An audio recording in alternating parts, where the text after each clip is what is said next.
Chers internautes, aujourd'hui nous allons vous révéler des secrets très importants. Mais avant de commencer, abonnez-vous et activez la cloche de notification. Il y a quelques jours nous avons pris l'avion pour survoler la terre malienne vers le nord, plus précisément à Kidal et environnant. Nous avons remarqué qu'il n'y a pas d'arbre capable de cacher une mouche, à plus forte raison un terroriste. Voici les preuves depuis notre avion. Avez-vous vu cette zone? Nous allons vous la montrer sur la carte. Regardez encore. Voici les 3 pays qui sont esclaves du terrorisme. Le Mali, le Niger et l'Algérie, et pour votre information, ces zones sont riches en ressources minières, dont les 1/8 peuvent rendre ces 3 pays riches comme les États-Unis d'Amérique. Nous allons vous montrer des images de la zone, et vous allez remarquer de vous-même que c'est possible de voir tout depuis là-haut, et que la France n'a pas besoin de venir s'installer en Afrique pour mettre fin à cette guerre créée par eux-mêmes à cause de leurs intérêts. Nous allons vous présenter certaines images de ces localités. Les zones nommées Bouguessa, Aglok passant par Abébara jusqu'à Kidal sont les plus dangereuses, et le nommé Yagagali est dans cette zone. Yagagali a des bases sur toutes les zones que nous venons d'entourer. Nous allons maintenant vous montrer les vidéos de Yagagali.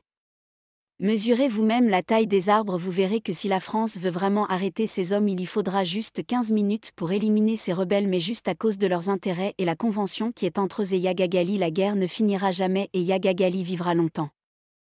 Voici la vidéo, on voit ici le fameux Yagagali à ciel ouvert qui se dirige vers ses soldats. Regardez vous-même la taille des arbres et posez-vous la question. Si la France veut vraiment arrêter ce monsieur, les satellites ne peuvent-elles pas le retrouver? Est-ce que quand les États-Unis voulaient arrêter Ben Laden après le 11 septembre, avez-vous vu Ben Laden marcher ainsi librement? Il existe des logiciels de reconnaissance faciale qui peuvent identifier Yagagali depuis les satellites, mais pourquoi la France n'arrête pas Yagagali? Ici on voit bien les visages des djihadistes, vous voyez cet homme que nous venons d'entourer, c'est lui-même qui circule entre les pays pour prendre les financements avec la France, c'est lui qui est chargé du contrôle des biens. Voici Yagagali en face de ce grand djihadiste qui nous fait dos. Le pivot des tueries, nous avons décidé de bien survoler ces zones pour trouver leur cachette et nous l'avons trouvée, la voici, la partie entourée en vert est la zone où Yagagali et ses compagnons se trouvent en ce moment. Si la France veut vraiment combattre les djihadistes, dites à la France que voici le lieu où ils sont cachés. Alors qu'ils libèrent le Mali.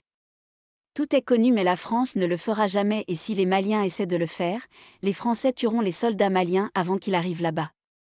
Pour finir, on a décidé de vous faire visiter les localités de ces zones. Nous espérons juste que cette vidéo vous ouvrira les yeux et que s'opposer aux 5 colonels qui ont été au nord du Mali, qui vécurent les terreurs des djihadistes qui ont vu les Français dépouiller les ressources maliennes. Le président de la transition et ses collaborateurs connaissent bien le Nord que ces politiciens de Bamako qui travaillent pour la France et qui n'ont jamais vécu la vraie guerre. Les 5 colonels ont tous abandonné pour sauver le Mali. Si vous aimez votre Maliba, suivez-les, soutenez-les et libérez votre Maliba. Savez-vous qu'avant il existait le franc malien?